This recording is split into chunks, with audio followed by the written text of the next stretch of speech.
So hi everyone, thank you so much for tuning in and for the university for giving us this opportunity to present our research. I know like med school is not really heard about in sustainability, so this is a great opportunity for people to kind of get to know more about sustainable healthcare, and hopefully you get to learn more about what it means to us as medical students.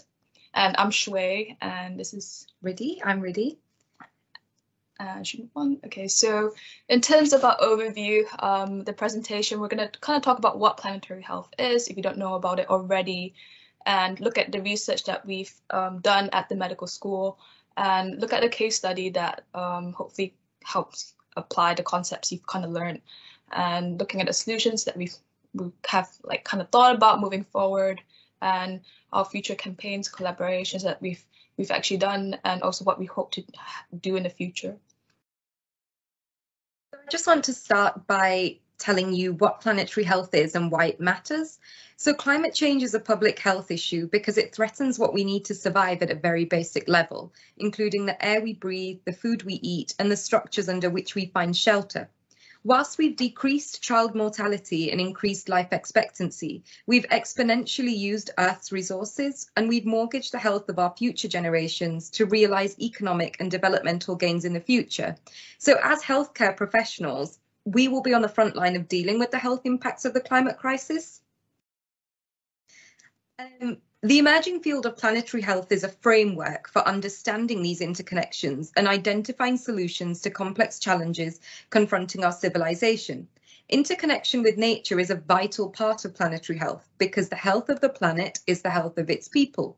This plays out in many levels, as shown by this image by the World Health Organization. The climate crisis is and will continue to lead to massive disruption to ecological and social systems. These have a wide range of influences on health, but the actions of humans have led to this point. This idea is a broadening of the perspective of the social detriments of health, which includes social and ecological perspectives. It is important to remember that the climate crisis will affect everyone, but it won't affect us all equally. Thus, it is important to equip students with the knowledge and understanding of these issues.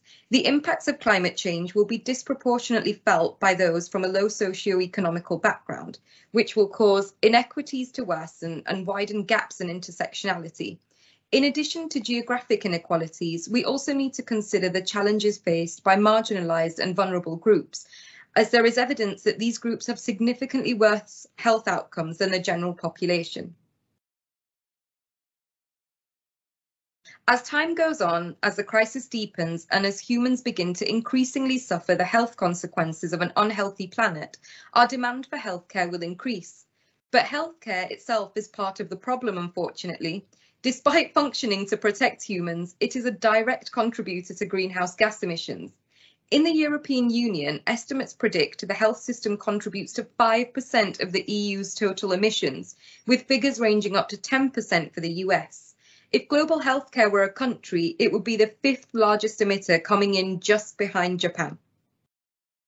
With the ever-increasing awareness of the links between the climate crisis and health becoming more apparent, the National Health System in the UK has set a net zero target for its emissions by 2045, with projections shown above. However, health professionals still lack the knowledge and skills to reduce the environmental footprint of healthcare. So if you look at this graph, the line splits two ways as it moves towards my right, tracking up and down to show alternative projections. The line that tracks upwards, shown in the red, shows the projected emissions if we continue to do nothing. And the line that tracks down in blue shows the potential impact of NHS actions on emissions. So to take a step in the right direction, we decided to take the Planetary Health Report Card at the University of Leeds. So the Planetary Health Report Card is a student-driven, metric-based initiative to inspire planetary health and sustainability healthcare education in medical schools. It additionally hopes to inspire medical schools to expand research efforts and engage with communities most affected by climate change. Next slide. So last year, the university scored a grade C. And this year we aim to use the PHRC to identify areas of further improvement and involve more healthcare students to inspire planetary health education. So the way that we did this is me and Shui recruited a group of students to aid the completion of of the project to a high standard. This allowed us to network with other medical staff and understand areas of improvement. We then conducted a numerical metric-based analysis to evaluate the medical school in 5 areas, and we produced a qualitative report that was department specific by assessing all of the talk content from years 21 to 22. So this year again, we scored a grade C, so I'm just going to give you a little breakdown of that. One of the areas that we assessed was curriculum. We got a C- for that. We found that some provisions were made to include planetary health teaching in the curriculum, but we'd recommend a sustainability lead who could aid us in mapping the curriculum and help clinicians to actually include planetary health better. We also evaluated interdisciplinary research, where we got a C again. We found actually that the wider university has a strong research commitment where they do encourage students to highlight their sustainable research projects like we're doing today. But we'd recommend that the medical school itself organise planetary health conferences or join the Planetary Health Alliance and Global Consortium in Health Education. For community outreach and advocacy, again, we got a C-. The medical school in general are invested in community outreach. They do work with the patient care community to improve patient safety, but the focus on planetary health is quite minimal. So we recommended that we work with students and those student-led initiatives who are keen and have ideas by helping them to promote their events at the medical school. For support for student-led initiatives, again, we got a grade C-. We do have a Leeds Healthcare Student for Climate Action Society, which was actually started by Shui, and it's dedicated to advocating for planetary health. But again, I think it requires more support from the university in order for it to become more widely known. For campus sustainability, we got a grade C. We found that we need to hire a sustainability architect in line with the Central University's sustainability goals, and we recommended that we declare a climate emergency because no goals with regards to that have taken place yet. So maybe, you know, we could organise more sustainable travel to placements for students, because that is obviously contributing a lot to the planetary health. So we faced quite a few barriers in implementing change.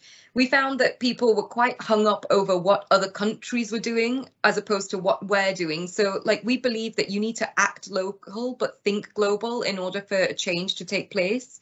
There was also a bit of a lack of staff support because they're not that educated on sustainability. The medical school curriculum is very, very full, and implementing any extra content is like not looked highly upon. And we also need sustainability leads for the medical school if we're to take this further. So to conclude, the Planetary Health Report Card helped us to identify areas that we could improve on. And so far, we've implemented the following changes. So me and Shui did a presentation at the annual Clinical Teachers Day, which was really, really important because we were given the chance to talk to other clinicians about sustainability medicine. We did tree planting with the Leeds City Council. We've implemented carbon literacy training, and we've also developed lots of networks that Shui will tell you more about. Well, thanks really for giving our research a bit more for people to understand a bit more. In terms of this part, the second part of our presentation, I think it would be important to kind of look at solutions moving forward and what we can do from now, reflecting on the report card. And so planetary health has been embedded. I think in 2019, one of the doctors was advocating for it, and we think they themselves think that it's good that we have the teaching, but a bit more can be done to have a better understanding about sustainability. And this framework, I'm not sure if you guys know, when doctors are working, they need to do quality improvement projects to help look at improving patient safety, improving costs, and this is a framework the Center for Sustainable Healthcare have developed, which is something called the triple bottom line, where you want to look at the value of improving patients' outcomes, but also considering the environmental, social, and financial impacts, the triple bottom line. And this is a great way for, if we teach students, we teach lecturers to give this concept, build the idea of looking at sustainability and how we can improve that in delivering our healthcare for patients in medical school, that can help bring that knowledge forward in their future practice. And this is just a quick case study that kind of shows how you can use that concept in your practice when as a doctor or a healthcare professional in general. And I'm not sure if you guys know about inhalers. These are basically medications that people who have asthma use. And the most common one is called a metered dose inhaler. And that has over one pump itself produces 35 kilocarbons of carbon dioxide equivalents. That's equivalent from Leeds to Cardiff, a drive of 175 miles, which is quite a lot. And if you use a dry powder inhaler, which you don't have the propellant in it, and you actually just suck the medication with your own breath, that is only 1 kilocarbon dioxide equivalent, and that's just a 4-mile drive. So it shows that there's options that are less carbon intensive, and a doctor in the pediatric department actually tried to advocate for this. And as you can see, actually inhalers are 3.1% of the NHS carbon footprint, which is a big pharmaceutical burden that we need to tackle. And what the doctor did was they tried to advocate for the more sustainable option, and they put like alerts on the prescribing system so that people will be reminded to use the better alternative, and also telling patients about the inhaler recycling points, because lots of patients didn't know about this. And it shows that it's been patients were able to know when inhalers is empty, they're no longer therapeutic, and you can see there's lots of cost savings environmentally from doing this. And also staff awareness is good because they know what options they can provide for patients, and also patients can be more aware about the options of, like, if they want a more sustainable option, and this is information that I think patients feel empowered to have. Absolutely. And kind of what we've done as a society this past year, we've done a few campaigns and collaborations with different societies. So HESCA is a society that I started actually in 2019, and it's the Healthcare Students for Climate Action, where we have a collective of students from various backgrounds in medicine, nursing, dentistry, like economics even, just anyone interested in looking at healthcare with climate. And our mission is really to improve the environmental impact of all the healthcare departments at Leeds Uni. And what we've done is we've done the carbon literacy training, which is, I'm not sure if you heard about it, it's a training to help individuals be more aware about their carbon dioxide usage and their impact on the environment. We delivered the first carbon literacy for healthcare students in the UK last year. We trained over 20 students. We got funding from the sustainability grant in the union, which is really good, very helpful to make it free for students to help open the accessibility to this training. And you get a nice fancy certificate to put on your CV, which is always great. And obviously we got an award last year, which is really nice. And we also got to present this research at the conference, the medical education conference, and we got the best oral presentation. And we also done another conference this year, which is great.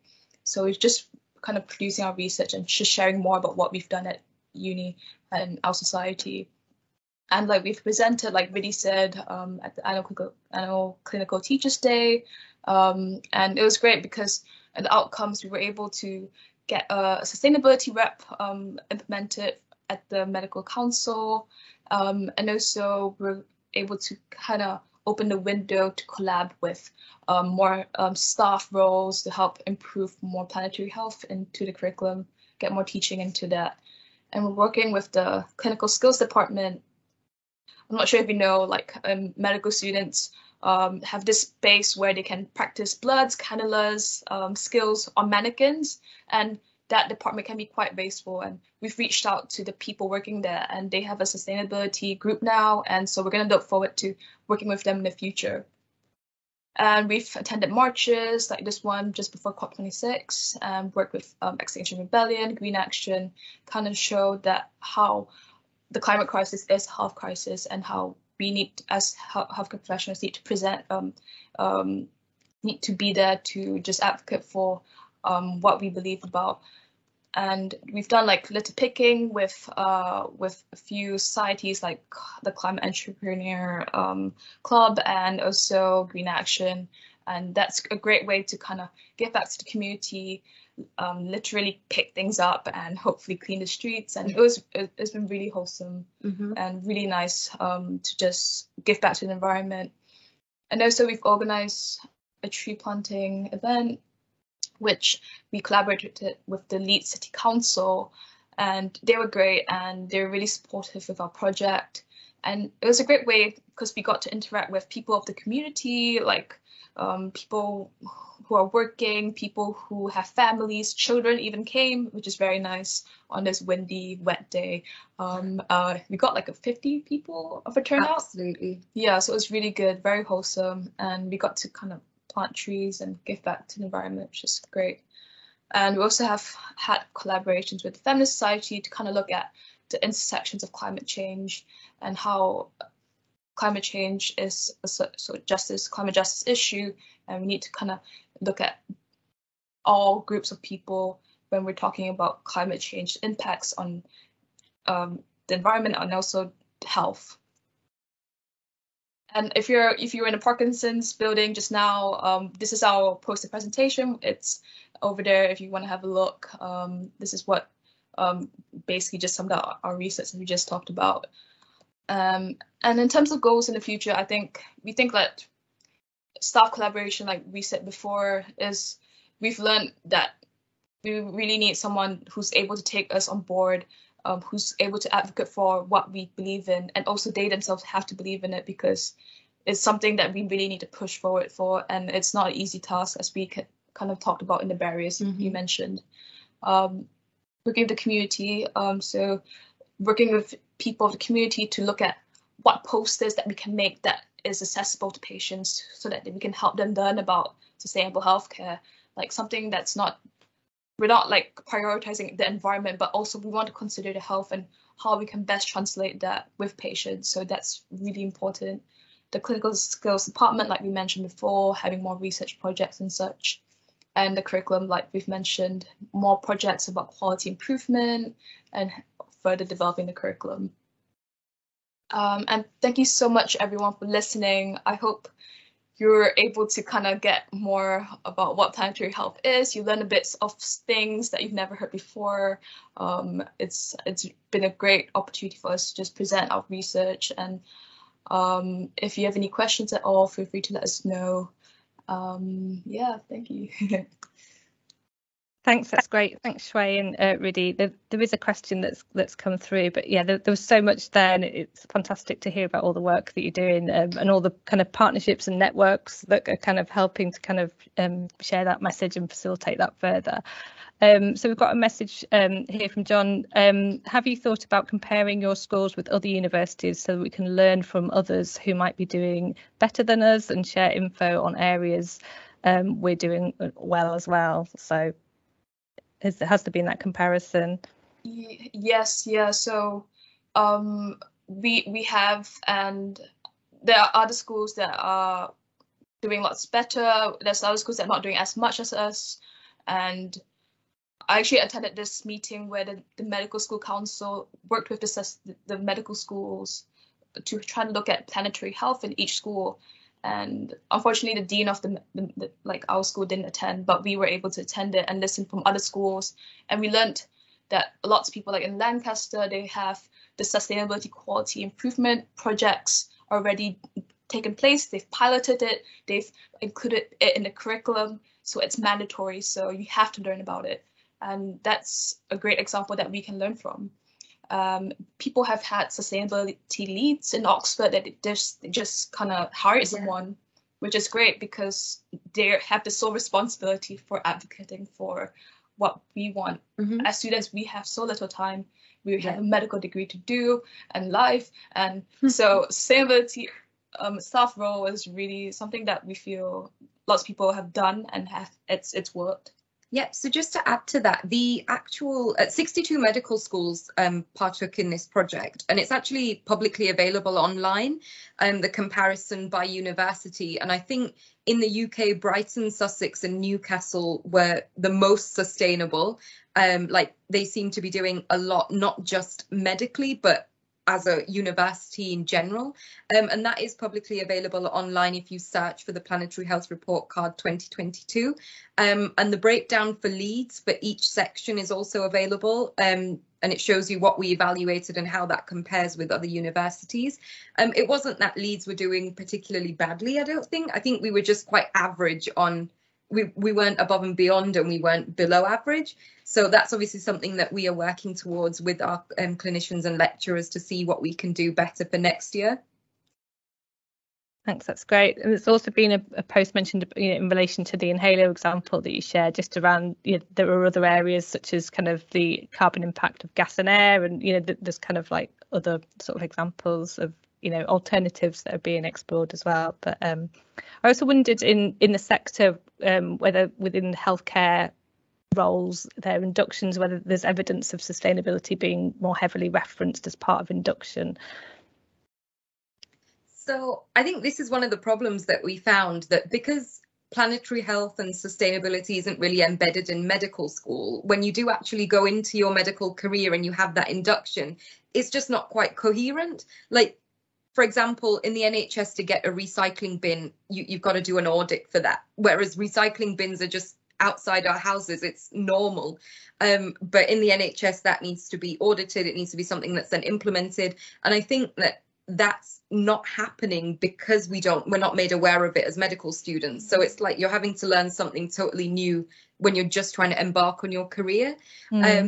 So I think you're right. It needs to be in the induction. It needs to be a little bit more propelled about how we're being wasteful, things that we can do to combat that.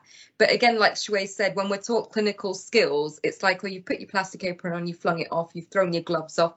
The waste starts as a student. So when you do actually get into your career, that's just your normal. It's not, you don't realize that you're actually causing damage to the planet.